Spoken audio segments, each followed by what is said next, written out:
Now, Zero Block 30, I'm privileged to have a pro wrestler, but more importantly for me, a United States Marine. He's fighting this weekend. He's doing some wrestling, and bound for glory. It is going to be an incredible show. I'm excited about it. Nick has been telling me, catching me up to speed on all things wrestling. So we wanted to bring in Steve before the big weekend to talk about it. First up, I watched a lot of your highlights.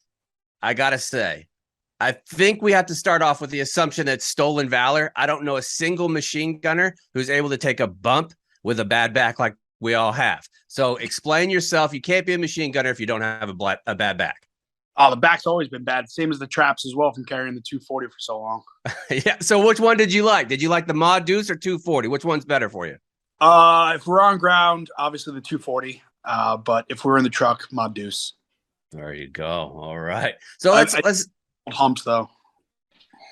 The humps thing, man. Like I don't think most folks understand. Like the it is a joke about like the backs, but realistically, you going from humping and doing 2 tours in Afghanistan to going to something like pro wrestling where you're jumping off the top ropes, you're doing things like a suicide jump out of the ring where you're spearing people across the chest. Has it been an adjustment was it an adjustment for you? Or were you just still in that corporal mindset where my back's fucked? Let's just keep it going. Let's just fuck it up even more. Yeah, well, welcome to the suck is always the thing. So it's just one of those things where I don't know. It's just always could be worse, and that's the funny thing of relating wrestling to the Marine Corps. I always get asked like, "Oh, what are similarities?" And it's very similar. Everything is hurry up and wait. I made the comparison. I was talking with Eric Young in the back one day, and we were talking about like the comparisons as well of you go to a normal firefight in combat, it's usually 10, 15 minutes long. And it's the same in wrestling where a match is 5 to 10, 15 minutes and you get that adrenaline rush and then you're on to the next one. And it's just weird how the similarities happen. And I know it's weird for people to understand that, but I don't know. It's just my mind is always in that way of like, all right, it's kind of very similar. Obviously, I'm not dying or Right.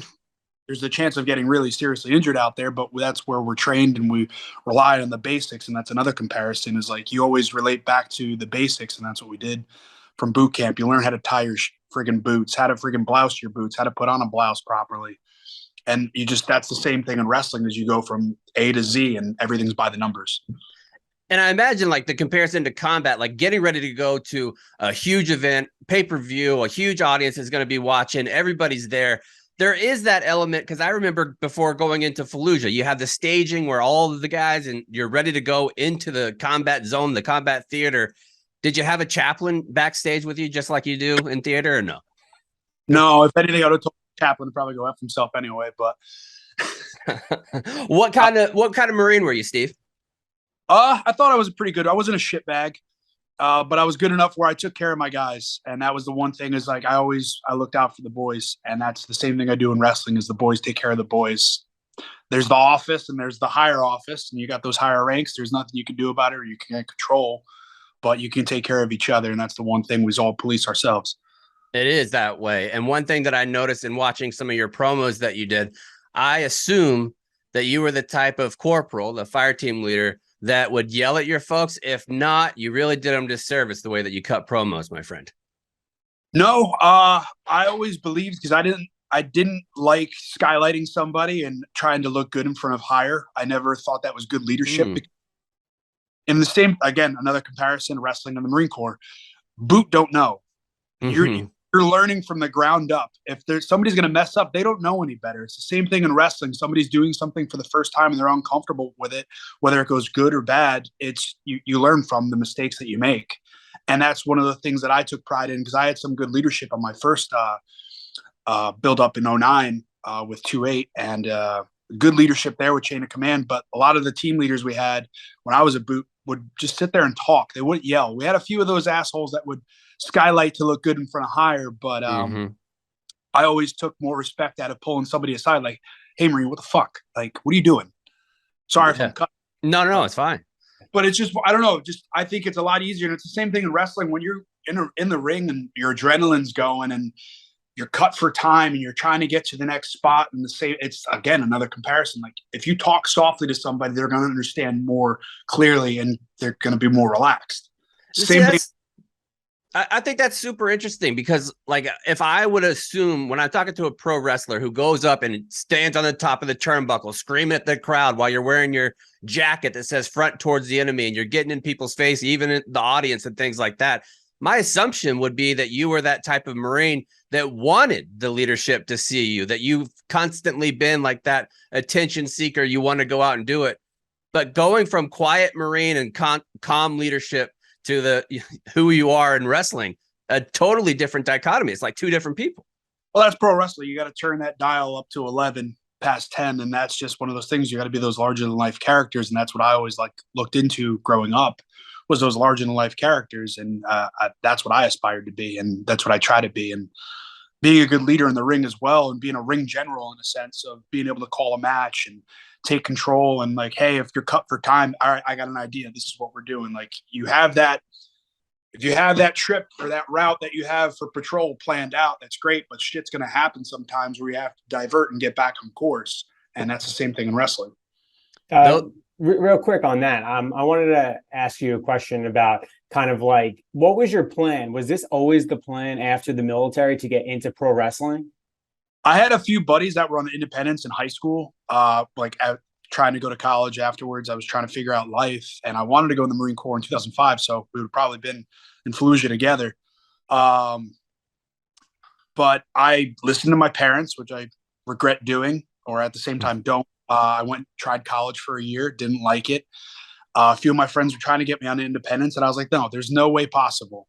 So fast forward, I get in the Marine Corps. I'm on leave. I come home. I'm way out of bounds on leave on a weekend. I left Camp Lejeune. Attaboy, good Marine. Love it. Not a shipment. Fuck yeah.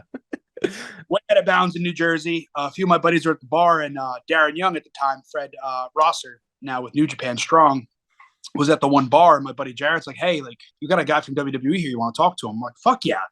Like, why would, yeah, he knew I loved pro wrestling and something. And then Fred's the one that kind of sat me down and got it in my head that, like, this is an option down the road. And if this is something you want to pursue, it's possible. He's like, you have a good look, you have a good story. Obviously, being a Marine, Vince would love that and getting into that business that way. And I was like, because WWE is the goal for everybody. And then once you get into the business, you find other avenues of making a career out of it too, which with Impact Wrestling, I've had nothing but the utmost thanks and admiration for just doing what I'm doing there to be able to be me. But he's the one that got it in my head. And then once I got denied for a tattoo policy on my MESEP package after my second deployment, I was like, well, I'll go to college anyway, and then I'll pro wrestle at the same time. So I get to kill two birds with one stone. And if pro wrestling doesn't work out, I'll just go back in and do what I have to do on the officer side. And when you went to the performance, you were in the performance center, right? Yeah. So I started off in 2012 at the Monster Factor in Paulsboro, New Jersey. Right. Yeah.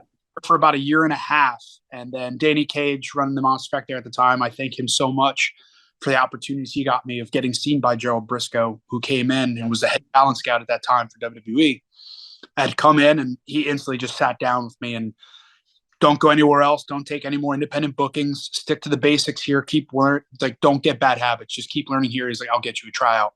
Within 1 month, I had a tryout, and that was August of 2013. And then I was signed by November of 13 and arrived at the Performance Center in January of 2014 in Florida. And did you like, now I'm curious because like I hear stories from these guys about boot camp. And I've heard stories because I'm a mark, just like everybody else on the internet that's not actually like a wrestler. And you hear about like how difficult it is, like professional wrestling training. Did you go in there and just like take to it immediately just because of what you've, obviously been through with the military? It was hard, but at the same time, like there was a different time of Bill DeMott was a head coach when I first, and then Matt Bloom took over midway into maybe my second to third year. At the Performance Center. And DeMott was one of those ones where he's from Jersey. And I know a lot of people had problems with him. I never had a problem with it because I got him right away. I knew what he was trying to do. He was just doing fuck games with people. Like he's just trying to break people down and weed out the weak, which in the business, I agree with. But at the same time, some tactics don't work. Again, some good leadership things, some bad leadership things. And you learn that along the way. But it was tough. The ropes were a lot tighter than they needed to be. You ran, but myself and there was a British Marine that was there too, Michael I hate that I'm butchering his name because he passed.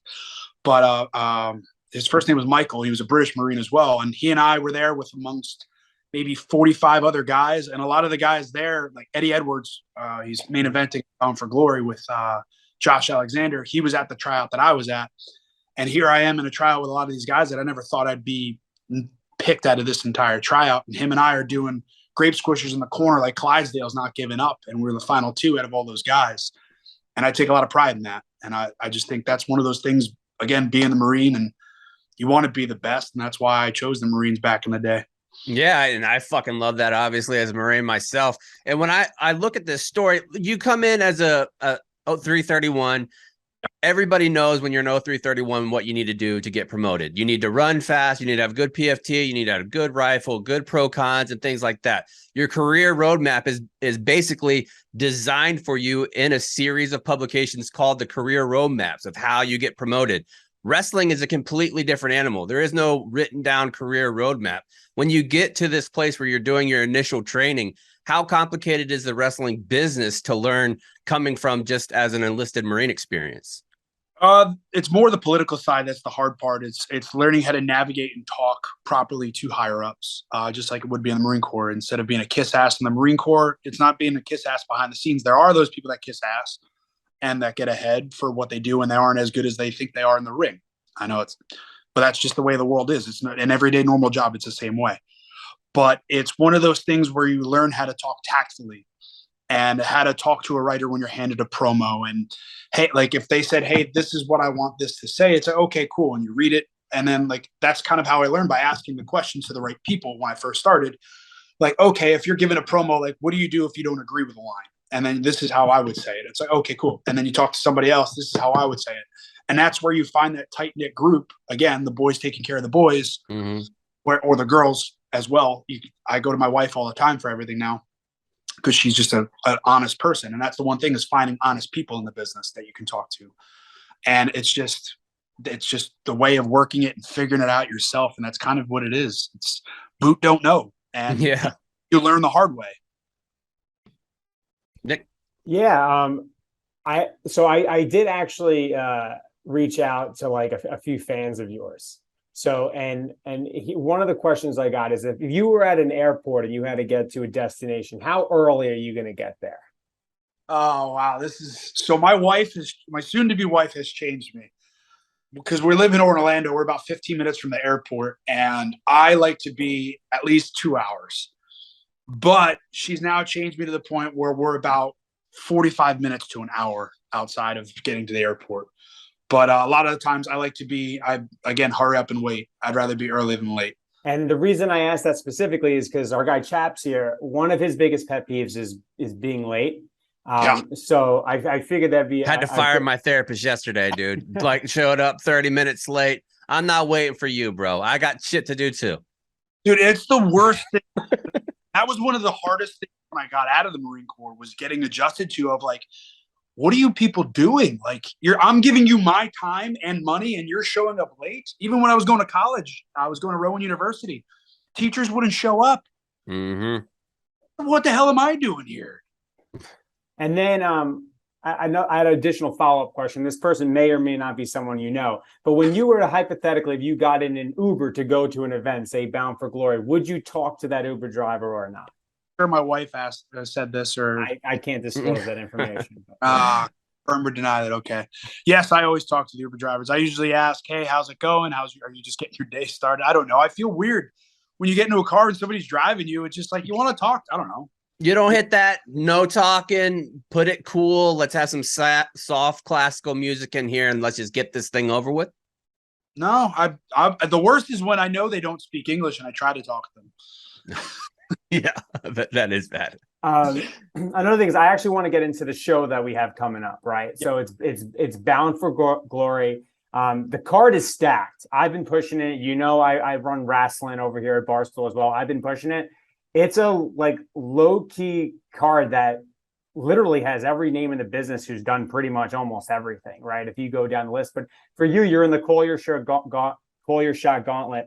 If you could explain to the ZBT listeners out there what that is, what the impact, no pun intended, what the impact is for the winner of that match. And then what can they expect from the general card and why they should tune in on Friday?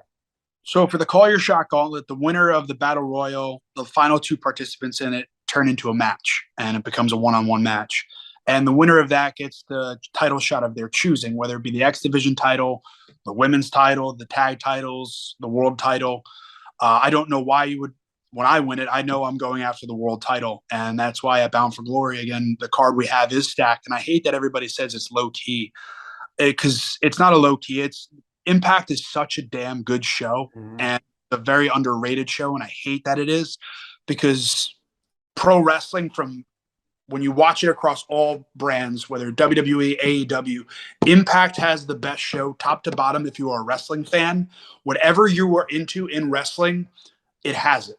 Whether you want entertainment, you want comedy, you want Japanese style wrestling, lucha wrestling, the women's division with the knockouts, like everybody kicks ass. And the card that we have with Josh Alexander and Eddie Edwards for the world title at Bound for Glory right now is the one that I have my eyes on, because when I do win the Call Your Shot Gauntlet, which I don't know why I'm in the Call Your Shot Gauntlet anyway, when I've just beaten two former world champions at Victory Road and Sami Callihan and Moose, I think I'm pretty much in line for that title. But I guess I have to go through everybody and, again, proving it to everybody. And you know what? Whatever. Hard work shows. So like the shirt says right now, I believe that says fuck everybody, man. That's also one thing too. I know people are like, oh, your shirt. It's like, you can get it on Pro Wrestling Tees as well, by the way, at Steve Maclin store. But everybody's like, oh, I was like, that's very vulgar. I'm like, no, it's just it's kind of a lifestyle, and it's very much a military lifestyle. And again, I try to relate everything back to the Marine Corps, where even my wife says, she's like, a lot of the photos you have, it's all you guys flipping each other off. I'm like, yes, Yeah. that's Because the one thing about your brother, you fucking hate him. Like, you hate him and you love him, like, at the same exact time. There's nobody more that I hate than the people that I serve with, and there's nobody that I love more than those same exact people. And this F everybody, just, it's one of those things. It's like, this is all on me right now anyway, with what I'm doing in my career and taking care of my family and providing for them. It's just like, everything's on me right now. I try to put the weight on my shoulders like 50 cal. So it's just like, we're humping 24/7 in this house, and that's yeah, you can take that either way. But you know what I meant. But one of those things where it's just, I take a lot of pride and a lot of meaning in what I do, and I try to put everything I have into the ring and when I perform, and that's what I try to do. And especially if you tune in at Bound for Glory, it's can't miss when I'm out there. Awesome. And that's Steve Maclin. He's going to be in Bound for Glory. It's this Friday at the Albany Auburn. You can see it on FiteTV. It's going to be incredible. It sounded to me a little bit like the Call Your Shot Gauntlet is the same thing as Bull in the Ring, essentially. Pretty much, yeah. There you go. Check out Steve when he's doing that, and hopefully for the world title shot that he gets right after that. Thanks, Steve. Appreciate it. Well, thank you guys for having me on.